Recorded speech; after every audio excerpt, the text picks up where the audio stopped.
சேமிப்பு மற்றும் வங்கிக் கடன் மூலம் நிலத்தை வாங்கியதாகவும் அண்ணாமலை தெரிவித்துள்ளார். இதுகுறித்த கூடுதல் விவரங்களை தருகிறார் எமது செய்தியாளர் ராஜகுமரன். ராஜகுமரன், வணக்கம். இது பற்றிய மேலும் விவரங்கள்.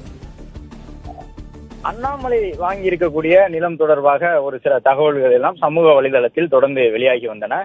கடந்த சில ஆண்டுகளுக்குள் அவர் புதிதாக நிலம் வாங்கியிருப்பதாகவும் அந்த நிலம் எல்லாம் எவ்வாறு வாங்கப்பட்டது என்பது தொடர்பாக அரசியல் ரீதியாக விமர்சனங்களும் முன்வைக்கப்பட்டு வந்தன.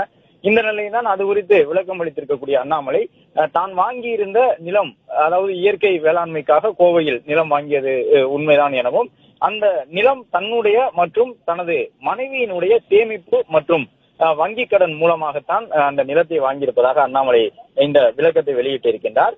வங்கிகளில் வைத்திருந்த சேமிப்புகள் மூலமாகவும் அதே போன்று வங்கிக் கடன் மூலமாகவும் தான் அந்த 85 கோடி ரூபாய் மதிப்புடைய நிலம் வாங்கப்பட்டது என்பது தொடர்பாக அண்ணாமலை விளக்கம் அளித்திருக்கின்றார்.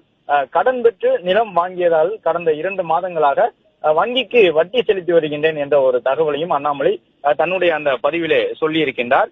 சமூக வலைதள பக்கத்தின் மூலமாக அண்ணாமலை வெளியிட்டிருக்கக்கூடிய இந்த தகவலிலே தன் மீது சுமத்தப்பட்டு வரக்கூடிய குற்றச்சாட்டுகளுக்கு விளக்கத்தை வழங்கி இருக்கின்றார். அதன்படி தொடர்ந்து இந்த 80 கோடிக்கும் மேலாக அந்த நிலத்தினுடைய மதிப்பு இருக்கும், 80 லட்சத்திற்கு மேலாக என்று விமர்சனங்கள் முன்வைக்கப்பட்ட நிலையில்தான் அண்ணாமலை